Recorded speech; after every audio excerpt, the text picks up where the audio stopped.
وَإِلَىٰ ثَمُودَ أَخَاهُمْ صَالِحًا، اور قوم سمود کی طرف ہم نے انہی میں سے، ان کے بھائیوں میں سے صالح کو بھیجا۔ قال یا قوم اعبدوا اللہ، انہوں نے بھی وہی بات کی، اے میری قوم عبادت کرو اللہ کی، ما لکم من الہ غیرہ، تمہارا کوئی معبود نہیں ہے سوائے اس کے، قد جاءتکم بینۃ من ربکم، بے شک میں تمہارے رب کی طرف سے روشن دلائل لے کر آیا ہوں، اور وہ سب سے بڑی دلیل جو ان کا منہ مانگا معجزہ تھا۔ ہذہ ناقۃ اللہ، یہ ہے اللہ کی اونٹنی، لکم آیہ، جو تمہارے لیے آیا ہے، نشانی ہے، معجزہ ہے۔ فذروھا تأکل فی ارض اللہ، تو اسے چھوڑ دو کہ یہ اللہ کی جو کھیتی ہے اس میں کھاتی پیتی رہے، ولا تمسوھا بسوء، اور برائی کے ساتھ اللہ کی اونٹنی کو ہاتھ نہیں لگانا، فَيَأْخُذَكُمْ عَذَابٌ علیم، اگر ایسا ہوا تو اللہ کا عذاب تم پر آ جائے گا۔ یہ بھی ان کے لیے آزمائش بن گئی۔ باقی جگہ قرآن میں آتا ہے کہ ایک دن اس اونٹنی کے لیے مقرر تھا، پانی پیتی تھی، سبزہ کھاتی تھی، ان کو خام خواہ یہ ٹینشن پڑ گئی کہ یہ سب کچھ ہی کھا جائے گی۔ بھئی اللہ تعالیٰ نے ذمہ داری لی ہوئی ہے، تو ان میں جو سب سے شکی انسان تھا اس نے اس اونٹنی کو قتل کر دیا، اور اس کی وجہ سے پھر اس قوم کے اوپر عذاب آ گیا۔ وَاذْكُرُوا إِذْ جَعَلَكُمْ خُلَفَاءَ مِن بَعْدِ عَاد، تو یاد کرو جب اللہ نے بنایا تمہیں جانشین قوم عاد کے بعد، وَبَوَّأَكُمْ فِي الْأَرْضِ، اور ٹھکانہ دیا تمہیں زمین میں، تَتَّخِذُونَ مِن سُهُولِهَا قُصُورًا، اور تم میدانی علاقوں میں عالی شان محل بناتے ہو، وَتَنْحِتُونَ الْجِبَالَ بُيُوتًا، اور پہاڑوں کو تراش تراش کر مکانات بناتے ہو۔ اچھا یہ آج بھی موجود ہے، وہ پچھلے دنوں ہمارے وہ نادر علی بھائی بھی گئے ہوئے تھے وہاں، انہوں نے وہاں سے ویلاگ بنایا ہے، وہ جو بڑے بڑے پہاڑ تراش کے نا، خیر پہلے بھی کافی لوگوں نے بنائی ہوئی ہیں، جتنے لوگ وہاں پہ جاتے ہیں، اندر کمرے چھوٹے ہی ہیں، وہ ایک روب کے طور پر وہ بڑے بڑے دروازے ہیں۔ قرآن حکیم میں زیادہ تر انہی رسولوں کا ذکر ہے جن سے عرب کے لوگ واقف تھے، ایک بس موسیٰ علیہ السلام ہی ہیں جو مصر کی سائڈ کے ہیں، باقی سب عرب کی اس سرزمین کے اندر ہی آتے ہیں جن کا میں نے ذکر کیا۔ فَاذْكُرُوا آلَاءَ اللَّهِ، تو یاد کرو اللہ کی نشانیوں کو، نعمتوں کو، وَلَا تَعْثَوْا فِي الْأَرْضِ مُفْسِدِينَ، اور زمین میں فساد نہ مچاؤ۔ قَالَ الْمَلَأُ الَّذِينَ اسْتَكْبَرُوا مِنْ قَوْمِهِ، پھر کہا ان کی قوم کے سرداروں نے جو تکبر کرنے والے تھے، لِلَّذِينَ اسْتُضْعِفُوا، ان لوگوں سے جو کمزور تھے، لِمَنْ آمَنَ مِنْهُمْ، جو ایمان لے آئے، کمزور لوگ تو بیچارے ایمان لے آتے ہیں، وہ تو پیسی رہے ہوتے ہیں، انہیں فرق نہیں پڑتا، اور پسنے والا بندہ گاڈ اورینٹڈ زیادہ ہوتا ہے، کیونکہ اس کو زندگی میں انجوائے کرنے کے لیے کچھ نہیں ہوتا، تو جلدی اللہ کی طرف مائل ہونے والا ہوتا ہے۔ لمن آمن منہم، جو ان میں ایمان لے کر آئے۔ اتعلمون ان صالحا مرسل، وہ سردار کہنے لگے تمہیں لگتا ہے کہ یہ رسول ہی ہے صالح جو ہے، من ربی، تمہارے رب کی طرف سے۔ قالوا انا بما ارسل به مؤمنون، تو انہوں نے کہا بے شک ہم اس پر جسے دے کر انہیں بھیجا گیا ہے ایمان لانے والے ہیں۔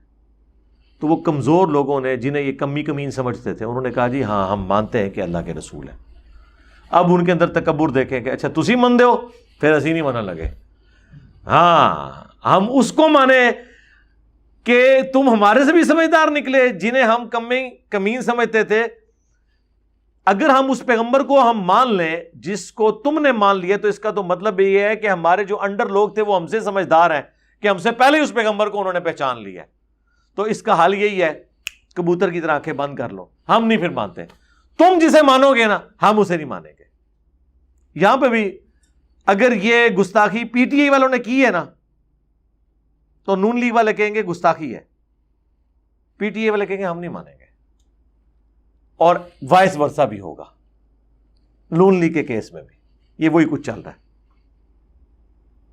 قال الذین استکبروا، تو کہنے لگے وہ لوگ جنہوں نے تکبر کیا تھا، انا بالذی آمنتم بہ کافرون، کہ بے شک پھر ہم تو کفر کرتے ہیں اس کا جس پہ تم کمی کمین لوگ ایمان لے کر آئے ہو۔ فعقروا الناقہ، تو انہوں نے کاٹ دی کونچے اس اونٹنی کی، رگیں کاٹ دی۔ وعتوا، اور انہوں نے سرکشی کی، عن امر ربہم، اپنے رب کے حکم سے۔ وقالوا یا صالح، اور کہنے لگے اے صالح، ایک تو یہ کام ڈال دیا انہوں نے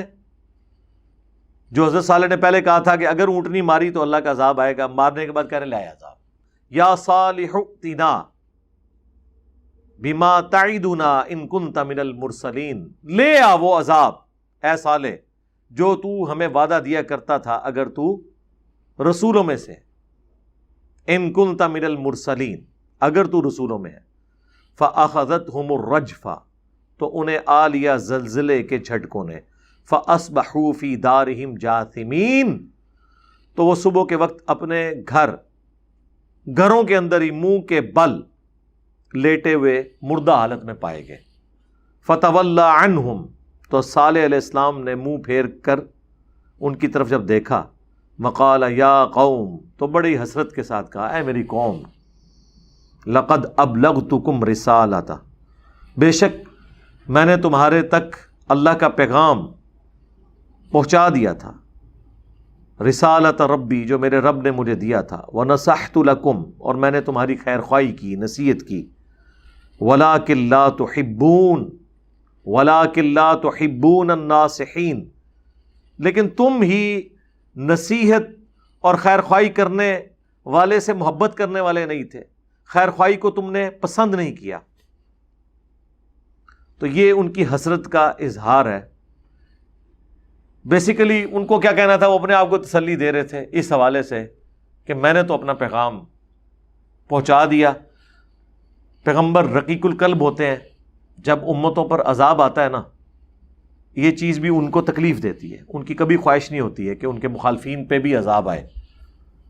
ان کی تو خواہش ہوتی ہے کہ وہ بھی اہل ایمان میں شامل ہو جائیں آخری وقت تک۔ لیکن جب وہ سرکشی پہ اتر آئے تو پھر ظاہر اللہ کا کوڑا تو پڑتا ہے۔ ہمارے نبی علیہ السلام کو اللہ تعالیٰ نے قرآن میں جگہ جگہ اس چیز کے اوپر آپ کہہ لیں کہ سختی کے ساتھ فرمایا ہے کہ اپنے آپ کو ہلاک کر لو گے اس غم سے، فَلَعَلَّكَ بَاخِعٌ نَفْسَكَ عَلَىٰ آثَارِهِمْ إِن لَّمْ يُؤْمِنُوا بِهَٰذَا الْحَدِيثِ أَسَفًا، کہ لوگ اس قرآن کے اوپر ایمان نہیں لے کر آ رہے، اس غم میں اپنے آپ کو ہلاک کر لو گے۔ مَا أَنزَلْنَا عَلَيْكَ الْقُرْآنَ لِتَشْقَىٰ، ہم نے قرآن اس لیے نازل نہیں کیا کہ تمہیں مشقت میں ڈال دیں، إِلَّا تَذْكِرَةً لِمَن يَخْشَىٰ، یہ تو نصیحت ہے اس کے لیے جو ڈر جائے۔ فذکر بالقرآن من یخاف وعید، قرآن سے اسی کو آپ نصیحت کریں جو اللہ کی دھمکی سے ڈرتا ہے، یعنی جو ڈرنا نہیں چاہتا اس کے لیے قرآن میں کوئی ہدایت نہیں ہے۔ جو ڈرنے والا ہے، ہدایت لینے والا ہے،